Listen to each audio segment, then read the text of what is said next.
Hey guys, welcome back to another video from ChinaTech, and today I've got my hands on this budget-friendly smartphone stabilizer. So this was actually sent to me by Feiyu Tech. You can see it's called the Vimble 2, and what it does is you pretty much plug your phone, as you can see, into the gimbal, and it will actually stabilize it as you're taking videos, and as we'll see, it'll stabilize your phone to actually give you some really smooth video footage. Really though, there's not too much on the packaging, just some sort of graphics as to how it'll actually look. You can see we've got the black color as well. So let's just open this up and see what's inside.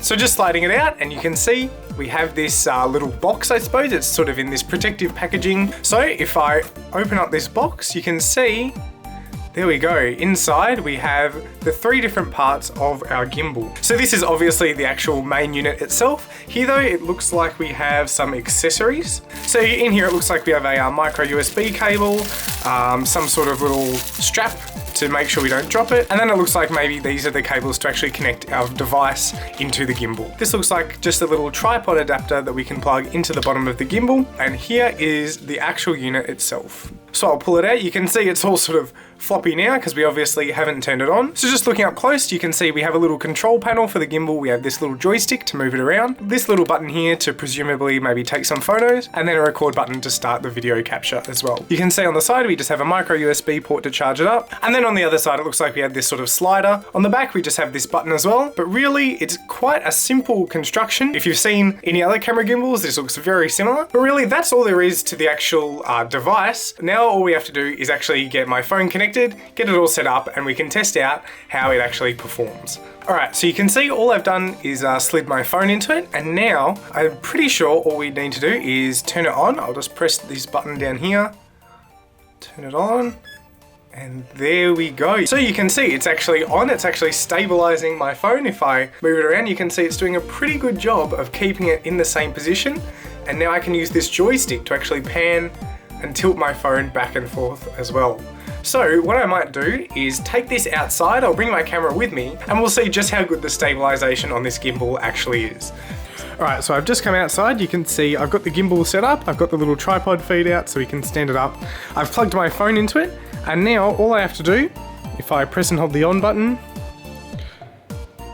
give it a second, you can see it's booted up, and now it is ready to go. If I pick it up, it's actually stabilizing my phone. So now that it's ready to go, I think what I'll do is actually just have a bit of a play around, see if I can get some cool footage, and I'll play it up so you can decide for yourself what you think of this gimbal, and then of course I'll have my own thoughts towards the end of the video as well. So let's get started.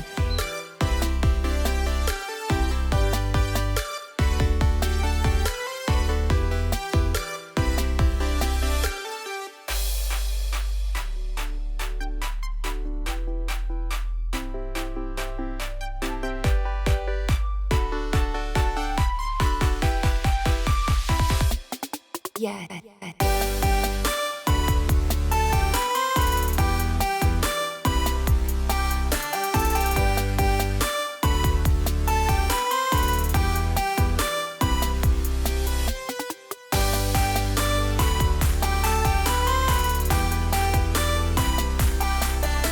Alright, so I've just spent about maybe 20 minutes, half an hour playing around with this just in my backyard, filming some stuff. You would have seen the footage, but I just wanted to share sort of my first impressions and the feelings I was having as I was actually shooting that stuff. So while this gimbal definitely isn't perfect by any means, it's really only meant to be a budget gimbal. It only costs maybe between $80 and $100. I'll have a link to it in the video description if you want to check it out, but only about $80 to $100. So it's definitely on the budget end of sort of gimbals. It's only meant for smartphones as well. You can tell by that mount, but I was pleasantly surprised actually by the performance and the footage I was able to get just playing around for a bit with this gimbal. It was actually able to stabilize my phone pretty well. It's not the heaviest phone by any means, it's the Google Pixel 2, but this gimbal did a pretty good job of just keeping everything stable.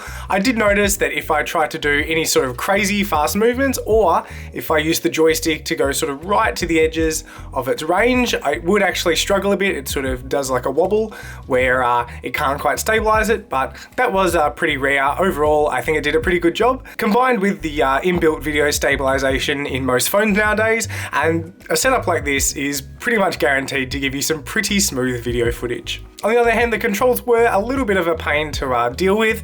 You can actually connect this gimbal to your phone via Bluetooth, and that will let you use this shutter button to either take photos or start and stop recordings on your phone. I had a bit of trouble getting it connected. Sometimes it would work, sometimes it wouldn't. But when it did work, it was pretty handy to just be able to start and stop the video playback just from here instead of obviously having to reach up and touch it on your phone. Also, this joystick is a bit of a pain to use when you're trying to do any movements. You can't really lock it to one axis, so if you're trying to just do a side to side, you can end up actually sort of doing a diagonal and just sort of totally losing it, which also was a bit of a pain. The controls are a bit of a pain. The ergonomics though weren't actually too bad. You can see there's just sort of a nice sculpted handle that you can hold onto. It gives you full access to the controls with your thumb, and then your finger down here can actually press this button here. This will toggle the lock mode. So normally the gimbal's set up to follow. It'll sort of follow you as you move around. By holding down the lock button, it'll actually sort of lock on to a certain rotation and sort of try and maintain that as you move the gimbal around. And then they also have included this sort of extension, so you can see I can pull this handle right out, and it actually, by extending the gimbal, gives you a bit more stability, lets you reach a bit further, which was pretty cool as well. So really, if you're just a beginner or just someone looking for a pretty budget option for a smartphone gimbal, I honestly can definitely recommend this product. Now would probably be a good time to remind you that I was sent this for free. This probably isn't something that I would have just gone out and bought, but if you are in the market for a smartphone gimbal, then honestly I can say that I would recommend this. I think it's so easy to just get started, get set up. All you literally have to do is put your phone in and turn it on, and it will just flick straight on. Now there is a little adjustment here. You can see you can actually adjust it slightly to balance your phone a bit better, but I didn't find that that was necessary to use the gimbal at all.